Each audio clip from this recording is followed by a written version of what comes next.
Hello all and welcome back. I hope you're doing really well. Thank you yet again for the love and support on the previous video. It seriously means a lot. If you guys are not subscribed or following me over on my Twitter account, make sure you are doing so. There is a lot of stuff coming out of the crypto markets recently, as well as for the Hedera ecosystem.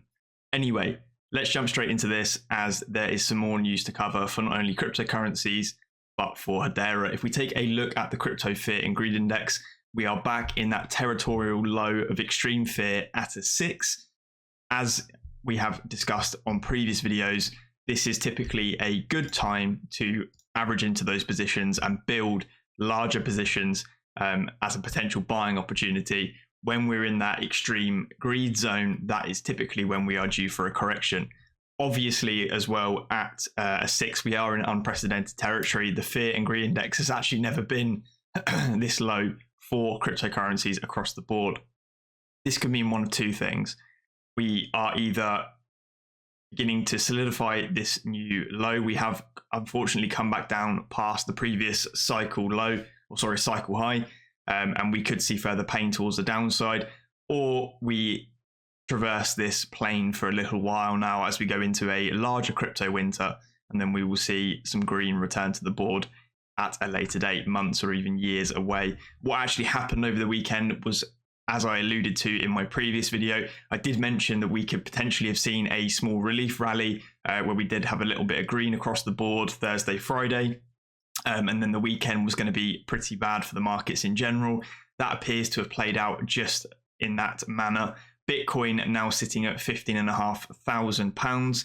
And we've also got Ethereum down in 3-figure territory at £811, which is somewhere around $900. Obviously, Bitcoin somewhere around $18,000.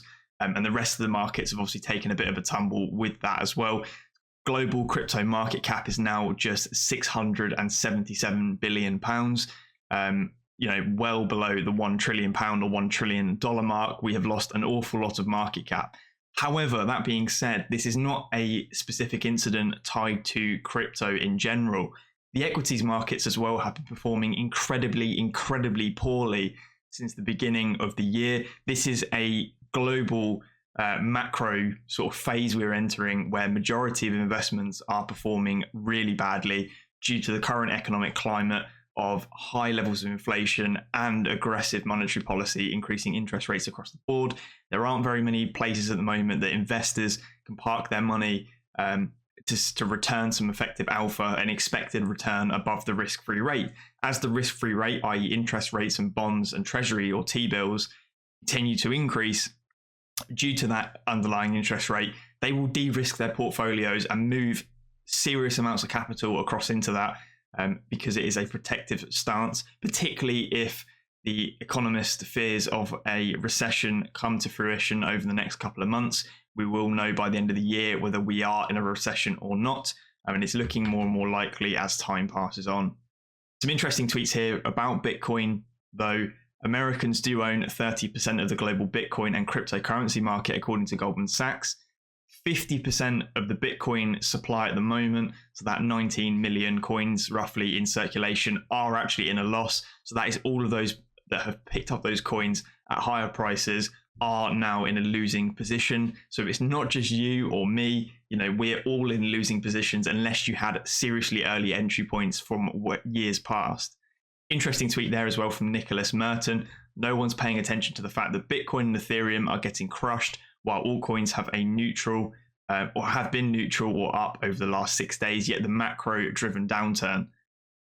But someone is purposely chasing liquidations to exacerbate the sell-off and force players out. So this is another narrative we could look at from this perspective, that institutions are being very predatory at the moment towards the cryptocurrency markets. They are chasing these liquidations in order to drive the price down and shake out positions, in order for them to then scoop up large volumes of Bitcoin on the way out, as they also are looking at the long-term pictures. So we could see a quick reversal here if this is part of the play that's happening.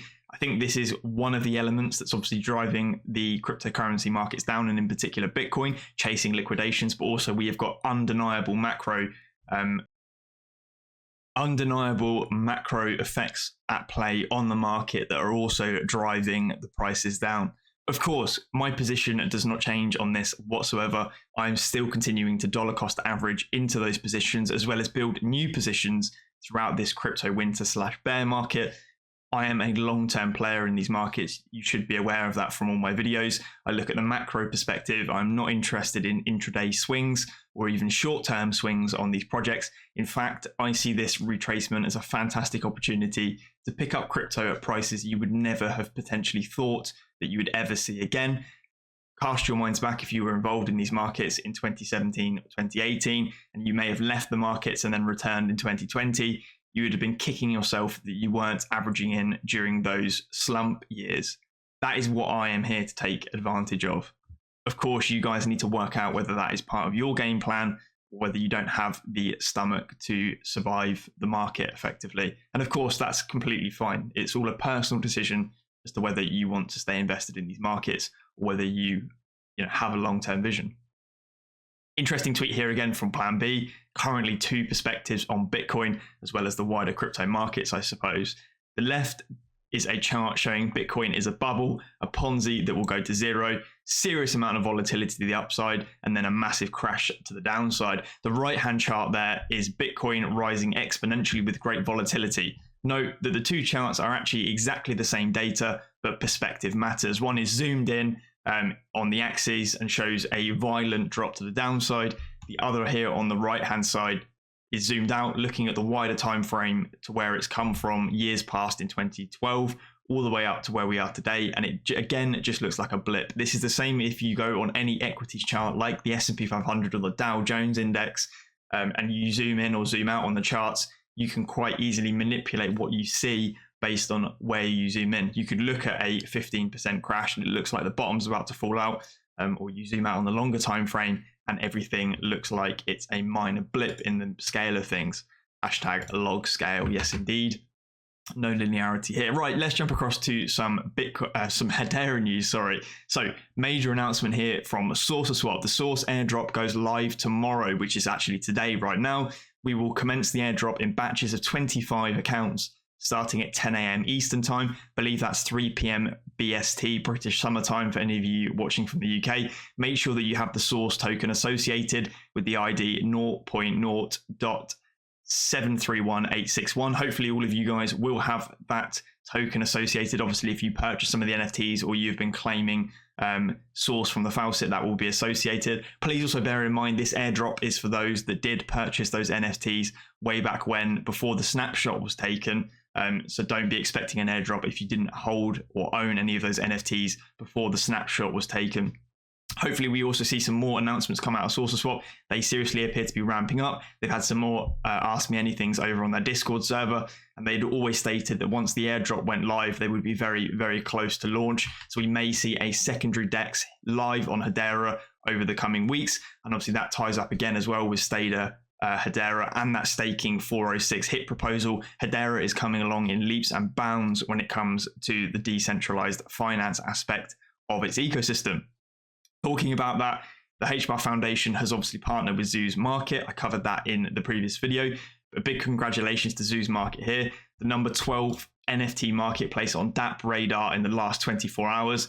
Hello Hbar NFT. So we can see that here, down here. And not only that, in the last 30 days as well, it was ranked 18 for volume. So serious amount of volume for NFTs on Hedera at the moment. And that is continuing to expand. We have some fantastic projects in the ecosystem, and not to mention that, of course, incredibly low minting fees thanks to those fixed transaction fees of $0.0001 per transaction. It's fast and very cheap to transact these, and that's part of the reason why this is expanding really well. We can see Zuse Market here as well, saying 9 million Hbar has been transacted via Zuse Marketplace. NFTs are growing exponentially in popularity. To see why, visit Zuse.market. The Zuse.market, I believe, does have minting features for some projects, but acts primarily as a secondary NFT marketplace. This means that after NFTs have been minted, they can be listed on Zuse Marketplace for the secondary market to pick up. And obviously there we can see a 𝗟𝗚𝗙𝗪𝗓 NFT. So yesterday as well was the drop 2 for 𝗟𝗚𝗙𝗪𝗓. Again, it sold out incredibly quickly. Congratulations to all of those that did manage to mint some of those NFTs. They're obviously still at the floor, roughly a 10x. Don't forget the Dead Pixels NFTs are only 200 Hbar to mint, and they're currently trading on Zuse for over 2,000 Hbar. So 10x there if anyone did manage to pick up some of those NFTs. Unfortunately, this round I didn't actually manage to mint any. There appeared to have been a node error, an SDK node error with a hash pack. So my hash pack effectively went down during the mint process, and I picked up a big fat zero from that collection, which was rather unfortunate. I know many of you, as I could see in the Discord server, had issues. I believe 𝗟𝗚𝗏𝗦 themselves do have some revised code that will be going live, which will be ready for drop 3 of Dead Pixels. They also mentioned, unfortunately, there was a bit of a bot attack on their services during that mint. So clearly a lot of notoriety for the Dead Pixels collection. If you do come across the Zuse marketplace though, and you set up a profile, you can link it directly with your Hashpack wallet. It is a seriously simple interface to use. So if I come over here onto the Dead Pixels Club, where we can view all of the listed NFTs, say I like this particular NFT, ghost number 987. I can click on this. I can associate the token if I am intending to make a purchase. I can also buy this NFT directly for the currently listed price. So if I click buy this NFT, it's going to charge me 2,200 Hbar to purchase this NFT. Alternatively, I can actually make an offer to the owner of this NFT to try and negotiate a better price for myself. So I might go to this person and offer him 2,000 Hbar and see if he accepts. He could also try and potentially counter offer me or decline my offer, and I could submit a new offer. And this all shows up inside the profile tab under offers. You can see received and made. So nice little way there to navigate this.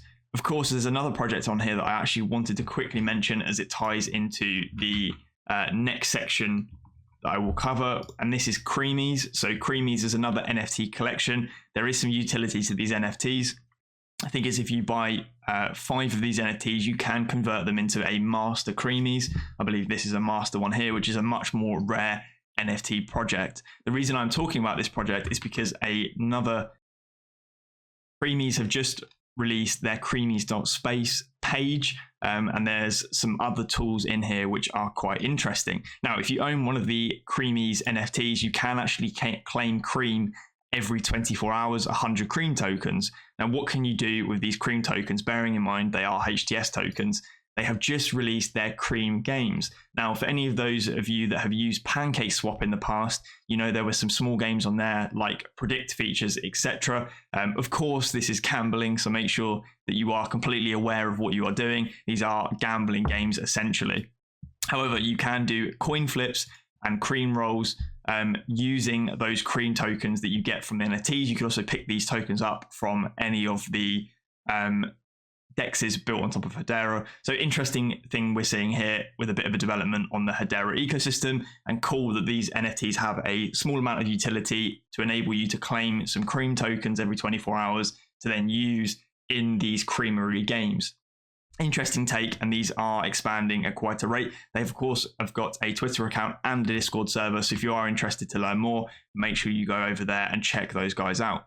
I'm going to round up this video by looking at some comments from the tweet that I published the other day talking about native staking to Hedera, and some more questions around STADER themselves. We can see Mitch here saying, sounds like a possibility. I will lose on STADER's service fees for staking versus directly staking my own into a pool. And STADER, I believe, don't quote me, charges 10% when I withdraw. The devil is in the details.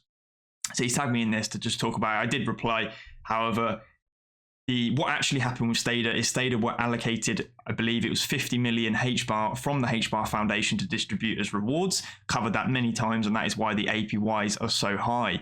Now, as part of that deal, I believe they were allocated 10%. So therefore, only 45 million out of that 50 million will actually be distributed up until June the 30th. They have effectively taken 5 million Hbar in commission to provide this service, which is completely fine. What this means is that when you unstake, there should be no withdrawal fee to that position that you took. If there was a withdrawal fee and it was 10%, it would only be 10% of the rewards you received, i.e. 1/10 of the interest that you have received. So if you'd received 10% interest from the platform in that holding period, and then you were charged 10%, you'd be charged 10% of the 10%. So 1% effectively is how it would work. So hopefully that clarifies some of that out. We are still waiting for some news about their unstaking features.